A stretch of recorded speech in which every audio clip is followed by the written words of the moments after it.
Class 6 থেকে 8 এর ভাইয়েরা এবং আপুরা, আমি জানি যে তোমাদের সামনে ষান্মাসিক পরীক্ষা এবং এটা নিয়ে তোমরা বেশ ভালো দুশ্চিন্তায় আসো যে একক কাজ করতে হবে, দলগত কাজ করতে হবে, অ্যাসাইনমেন্ট করতে হবে, এরকম আরো হাবি জাবি অনেক কিছু নিয়ে তোমরা কনফিউজড যে এই ষান্মাসিকে আমি কিভাবে ভালো করতে পারি।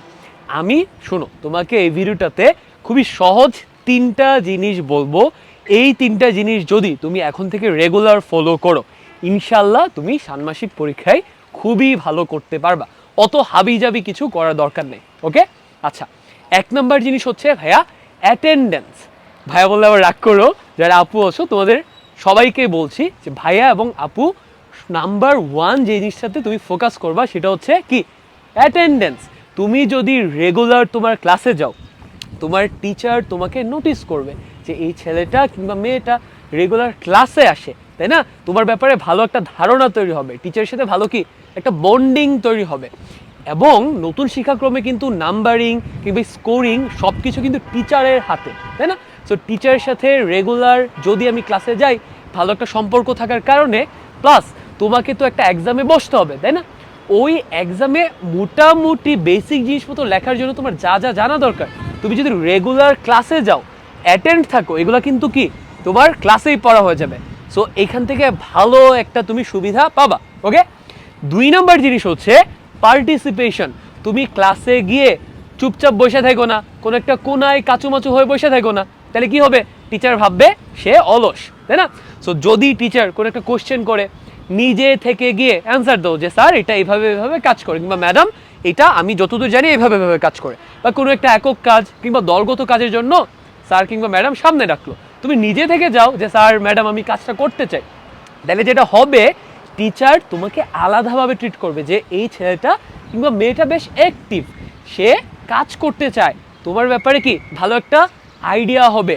নেক্সট যে কোনো ভালো কিছুতে টিচার তোমাকে ইনভলভ করবে, অথবা ষান্মাসিকে যখন টিচার তোমাকে স্কোরিং করতে যাবে, তোমার নামটা দেখেই চিনবে যে আরে ও তো বেশ ভালো ক্লাসে পার্টিসিপেট করে, রেগুলার ক্লাসে আসে, ওকে ভালো নাম্বার দিতে হবে। ওকে, সো 2 নম্বর জিনিস হচ্ছে কি পার্টিসিপেশন। 3 নম্বর জিনিস, দেখো তোমাদের ষান্মাসিকে কিন্তু দিন শেষে একটা পরীক্ষা থাকতেছে। যতই মানুষ বলুক না কেন নতুন শিক্ষাক্রমে পরীক্ষা নাই, প্রতি 6 মাস অন্তর একটা পরীক্ষা কিন্তু হচ্ছে। এবং ওই পরীক্ষায় একটা কি রিটেন পার্ট থাকবে, একটা কার্যক্রম ভিত্তিক মূল্যায়ন পার্ট থাকবে। সো রিটেন পার্টে তোমার এক্সামে যা যা আসবে, এগুলো কোত্থেকে আসবে? বোর্ড থেকে স্পষ্ট করে বলে দেওয়া আছে যে এগুলা মূল বই থেকে দিতে হবে। অ্যান্ড যদি তুমি মূল বইয়ের সব কনসেপ্ট ক্লিয়ার রাখো, তাহলে কি হবে? তুমি ওই লিখিত পরীক্ষায় খুবই ভালো করতে পারবা। মানে হচ্ছে ষান্মাসিক পরীক্ষা লিখিত পরীক্ষায় ভালো করার সবচাইতে ভালো হাতিয়ার হচ্ছে মূল বইয়ে ভালো দখল রাখা। এবং 2 নম্বর জিনিস, কার্যক্রম ভিত্তিক মূল্যায়নে তোমার যত একক কাজ, দলগত কাজ, পোস্টার, অ্যাসাইনমেন্ট কিংবা সার্ভে, এগুলো কোত্থেকে আসবে? মূল বইয়ে তোমার যে একক কাজগুলো দেওয়া আছে বা ওভারঅল যা কিছু দেওয়া আছে, এইগুলা তুমি খুব ভালো করে সমাধান করে রাখো। বোর্ড থেকে কিংবা মাওসি থেকে স্পষ্ট বলা আছে যে মূল বইয়ের বাইরে তোমার লিখিত পরীক্ষায় কোনো কিছু টিচার দিতে পারবে না। 1, 2, কার্যক্রম ভিত্তিক মূল্যায়নের কোনো কার্যক্রম মূল বইয়ের বাইরে থেকে দিতে পারবে না। এবং মাওসি থেকে একটা লিস্ট দিয়ে দেবে যে এইগুলা দিয়েই মূল্যায়ন করতে হবে, অ্যান্ড ওই লিস্ট তৈরি করা হবে মূল বইয়ের ভেতর থেকে। তার মানে 3 নম্বরে আমরা যদি মূল বইয়ে খুবই ভালো দখল রাখি, তাহলে কি হবে? ষান্মাসিকে আমার লিখিত এবং কার্যক্রম ভিত্তিক মূল্যায়নে আমি এমনিতেই খুবই ভালো করতে পারবো। তো এই 3টা জিনিস, রেগুলার ক্লাসে অ্যাটেন্ড থাকা, কত পার্সেন্ট প্লাস অ্যাটেন্ড থাকবো? 80% প্লাস।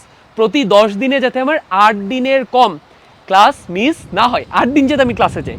2, ক্লাসে গিয়ে কি অংশগ্রহণ করতে হবে। অ্যান্ড 3, মূল বইয়ে ভালো দখল রাখা লাগবে। এখন তোমরা বলবো যে ভাই মূল বই যে ভালো করে বোঝাই দিবে, এরকম ক্লাস তো নাই, কিংবা টিচাররা ভালো মতো বুঝাইতে পারে না। আমরা তো আছি। এই হালকেনস্টাইনে তুমি যে ইউটিউব চ্যানেল কিংবা ফেসবুক থেকে ভিডিওটা তুমি দেখতেছো, ওই ফেসবুক পেজে এবং চ্যানেলে এখনই সাবস্ক্রাইব করে রাখো, ফলো দিয়ে রাখো, তোমার বন্ধুদেরকে জানিয়ে রাখো। এইখানে তোমরা প্রত্যেকটা সাবজেক্টের যত ক্লাস দরকার, গাইডলাইন্স দরকার, সব কিছু পেয়ে যাবা। অ্যান্ড ওভারঅল আমরা সবাই একসাথে ষান্মাসিক পরীক্ষায় ইনশাল্লাহ অনেক ভালো করব।